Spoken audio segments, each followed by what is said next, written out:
आरव, कहाँ थे तुम? मैं कब से तुमको आवाज लगा रही हूँ। रोशनी ने लगभग चिल्लाकर आरव को आवाज लगाते हुए कहा। जी दीदी, मैं जरा काम से बाहर गया था, बताइए क्या काम है? आरव ने शालीनता के साथ कहा। ये लो सामान की लिस्ट और फटाफट बाजार जाकर सारा सामान ले आओ और दुकानदार से एक एक चीज का हिसाब बहुत कायदे से लिखवा लेना, क्योंकि वापस आकर तुमको मुझे सारे सामान का पूरा पूरा हिसाब देना है। क्योंकि तुम ये भी अच्छी तरह से जानते हो कि मुझको एक भी पैसे का हेर फेर बिल्कुल भी पसंद नहीं है, इसलिए थोड़ा होशियार से। रोशनी ये सारी बात एक ही लाइन में बोलती चली गई। उसने ये बात भी बिल्कुल नहीं सोची कि वहीं पर आरव की नवविवाहित पत्नी नेहा भी बैठी हुई है। लेकिन आरव को आज पहली बार बड़ी बहन का इस तरह से हिदायत देना बिल्कुल भी अच्छा नहीं लगा, क्योंकि क्या सोचेगी आखिर मेरे बारे में नेहा, कि मैं क्या पैसों का कोई हेर फेर करता हूँ या फिर कोई काम कायदे से नहीं करता। दीदी ये भी नहीं सोचती कि अब मैं कुंवारा नहीं बल्कि शादीशुदा हूँ। इतना सोचते ही आरव की आंखों में आंसू झिलमिलाने लगे। लेकिन आरव ने बड़ी सफाई से अपने उन आंसुओं को धीरे से शर्ट की आस्तीन से फटाफट पोंछ लिया कि कहीं नेहा उसको इस तरह से दुखी ना देख ले। जड़ से उसने सामान की लिस्ट ली और झोला उठाकर बाहर निकल गया। लगभग 15-16 साल का रहा होगा आरव, जब एक एक्सीडेंट में उसके मम्मी पापा एक साथ चल बसे और उसके सर से मम्मी पापा का साया हमेशा के लिए उठ गया। बस पूरे घर में एक बड़ी बहन रोशनी ही थी, जो उससे लगभग 10 साल बड़ी थी, और उस समय तक उसके मम्मी पापा ने उसकी शादी भी कर दी थी। और जिस समय आरव के मम्मी पापा ने इस दुनिया से विदाई ली, उस समय तक तो आरव ने सिर्फ हाई स्कूल ही पास की थी और उम्र के हिसाब से बहुत ही भोला भाला, ज्यादा सतुराई चालाकी उसको वैसे भी नहीं आती थी। जैसा जैसे बड़ी बहन उस समय कहती गई, वैसा वैसा ही आरव चुप चाप करता चला गया, क्योंकि माँ बाप का साया एक साथ सिर से उठ जाने के कारण आरव बहुत ही ज्यादा दुखी रहता था। रोशनी ने उसके पुश्तैनी घर को किराए पर उठा दिया और आरव को अपने साथ लेकर अपने शहर में चली आई। घर का किराया भी वो अपने ही हाथों में रखने लगी। रोशनी के पति कौशल का अपना दाल चावल गेहूं मिर्ची मिचाले आदि का बहुत बड़ा व्यापार था। पहले तो कुछ दिनों तक रोशनी ने आरव के साथ बहुत सहानुभूति जताई, लेकिन धीरे धीरे बेला फुसलाकर आरव की पढ़ाई छुड़वा दी। बड़ी मुश्किल से सिर्फ 12वीं ही पास करने दी और उसको अपने पति के साथ व्यापार में ही लगा लिया, क्योंकि व्यापार में सहयोग करने के लिए कौशल को एक ईमानदार और मेहनती आदमी की जरूरत महसूस हो रही थी। तो उन लोगों को भला आरव से ज्यादा ईमानदार और मेहनती कौन मिलता। समय पंख फैलाकर बीतने लगा। अब तो उन लोगों को मुफ्त का इतना ईमानदार नौकरी जैसे मिल गया हो। घर का राशन पानी लाना, सिलेंडर भरवाना या फिर बच्चों को स्कूल छोड़ने और लेने जाना, व्यापार के लिए बैंक दौड़ दौड़ कर जाना, सारे ही काम आरव के जिम्मे आ गए। और साथ ही साथ दुकान पर भी वो पूरी ईमानदारी और खुशी खुशी काम करता रहता।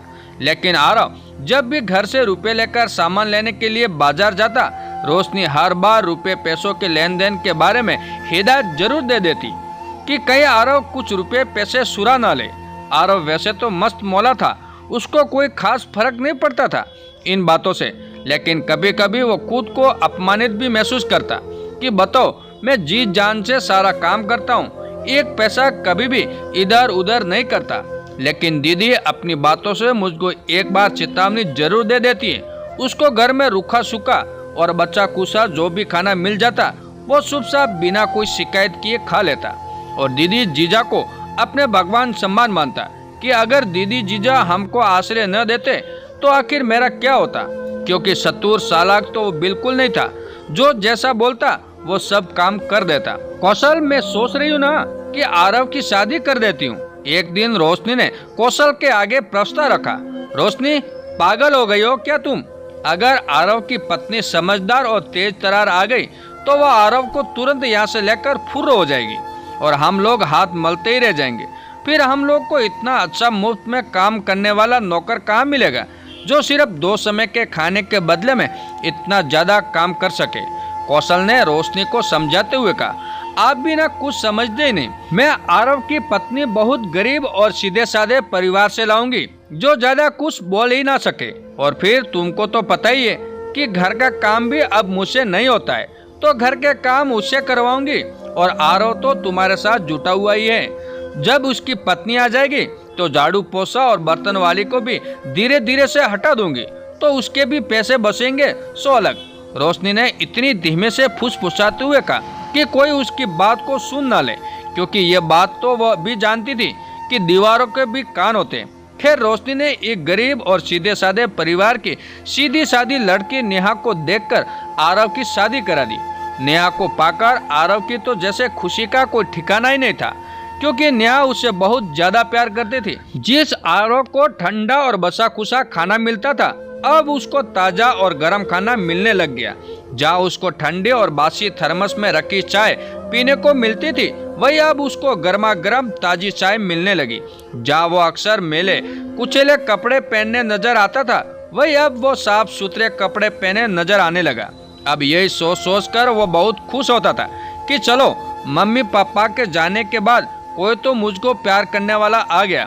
लेकिन ये अब रोशनी को फूटी आंख ना सुहाता और वो नेहा के ऊपर गुस्सा होती। नेहा, मेरी एक बात कान खोल कर सुन लो। ऐसा है कि ये बार बार रोटी सेकने और बार बार चाय बनाने में गैस का बहुत खर्चा हो जाता है। एक बार मैं ही सब बनाकर रख दो, जिसको जब मौका मिलेगा तब वो खा पी लेगा। हमारे यहाँ पर हर समय गैस जलाने का रिवाज नहीं है। रोशनी उस समय बहुत ज्यादा गुस्से में थी और वो तेज चिल्लाते हुए नेहा से बोली। उस समय वो आरव को गर्मा गर्म रोटियां खिला रही थी। लेकिन दीदी, कोई बहुत ज्यादा फर्क नहीं पड़ता है। अगर मैं ताजा खाना और ताजी चाय बनाकर दूं तो ये ज्यादा अच्छी तरह से खा पी सकेंगे और इसकी सेहत भी अच्छी रहेगी। नेहा बहुत नम्रता पूर्वक बोली। अभी कल ही डोली से उतरी हो और आज हमको ही सिखा रही हो?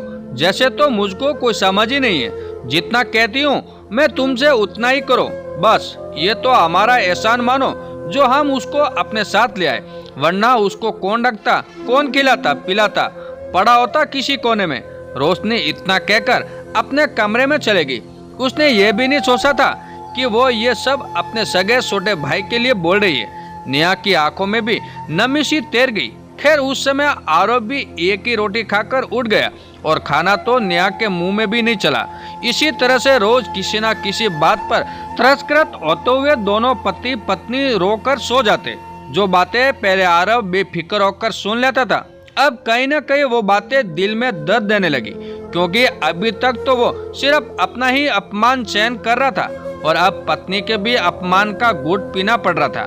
देखो ना, मैं तुमसे कहती थी ना कि आरव की पत्नी भी हमारे घर बिल्कुल नौकरानी बनकर ही रहेगी।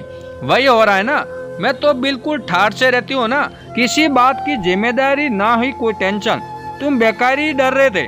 अब तो मैं जिंदगी भर सेठानी बनकर रहूंगी और तुम सेठ बनकर, ये दोनों पति पत्नी हम लोगों के नौकर और नौकरानी बनकर ही रहेंगे। रोशनी ने बड़ी बेशर्मी के साथ कौशल से कहा और दोनों हंस पड़े। स्वाद के कारण वो ये भी भूल गई कि आरव उसका छोटा भाई है और नेहा उसकी छोटी भाभी। रोशनी, बिल्कुल सही सोच रही हो। वैसे तो मैं बनिया हूँ, लेकिन तुम तो मुझे भी ज्यादा होशियार निकली। कौशल भी बेशर्मी की हंसी हंसते हुए बोला। इत्तेफाक से उस समय आरव किसी काम के लेन देन के हिसाब के लिए कौशल के कागज पर हस्ताक्षर करवाने के लिए आ गया था और उसने जैसे ही रोशनी के मुंह से अपना और नेहा दोनों का नाम चुना तो वहीं दरवाजे पर दुबक कर खड़ा हो गया कि जरूर ये लोग हम दोनों की प्रशंसा कर रहे होंगे कि हम लोग कितनी अच्छी तरह से इन लोगों का साथ निभा रहे हैं। लेकिन ये क्या, ये लोग तो हम दोनों को नौकर और नौकरानी बनाने पर तुले हुए हैं। हे भगवान, मेरी बड़ी बहन होकर भी इतनी बड़ी जालसाजी हम लोगों के साथ कर रही है। और इससे आगे वो कुछ भी नहीं सुन सका, तुरंत उल्टे पाव वापस चला गया। इधर जैसे ही आरव जाने लगा तो रोशनी को किसी के पैरों की आवाज आई। उसने जड़ से खड़े होकर देखा तो आरव वहां से जा रहा था। रोशनी को शक हो गया कि शायद उसने उनकी सारी बात सुन ली है और तभी कुछ देर में उसने ये भी देखा कि आरव नेहा का हाथ पकड़कर उसके कमरे की ओर आ रहा था। और जैसे ही उसकी अपनी बहन रोशनी दिखाई पड़ी, वैसे ही वो बोला, दीदी, मैं तो अज्ञानतावश आपका नौकर बन ही चुका था, लेकिन अब मेरी पत्नी आपके घर की नौकरानी बिल्कुल भी नहीं बनेगी। आज और अभी हम दोनों इस घर को छोड़कर जा रहे हैं, हमेशा हमेशा के लिए, क्योंकि अब हम दोनों को आप दोनों का कोई भी एहसान नहीं चाहिए। मैं नहीं चाहता कि कल को हमारे बच्चे हो और वो भी इस घर में तिरस्कार भरी जिंदगी जिए। वैसे तो दीदी शायद मैं कुछ भी नहीं सोचना चाहता था, लेकिन जब से मैं आपकी बात सुनी आज आपकी हर बात को याद करके मुझको महसूस हो रहा है कि आपने हमेशा हमारे साथ नौकरों के जैसा ही व्यवहार किया है। दीदी बड़ी बहन तो माँ के सम्मान होती है, फिर आपने कैसे अपने छोटे भाई के साथ इतना अनर्थ किया। आप सवात में इतना गिर गई कि अपने भाई और भाभी को ही नौकर नौकरानी बनाने की सोच ली। आपकी सोच पर मुझे शर्म आ रही है दीदी। अब हम लोग एक पल भी इस घर में नहीं रहेंगे। हमारा घर तो हमारे पास ही है और हम दोनों मिलकर इतनी मेहनत करेंगे कि जिसे हम लोग पूरी तरह से स्वाभिमान की जिंदगी व्यतीत कर सके। ये सब कहते कहते जैसे आरव का शरीर थरथराने सा लगा और उधर तब तक कौशल भी आरव की आवाज सुनकर बाहर निकल आया था। तुम होश में तो हो ना?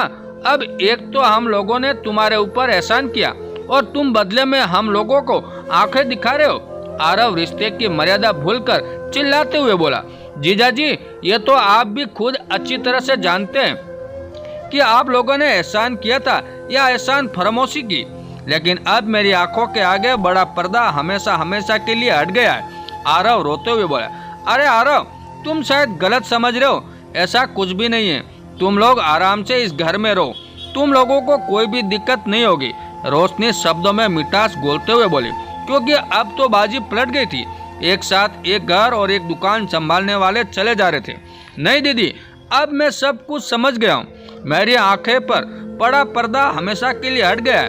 आपको अपनी बहन कहते हुए भी मुझे लाज आ रही।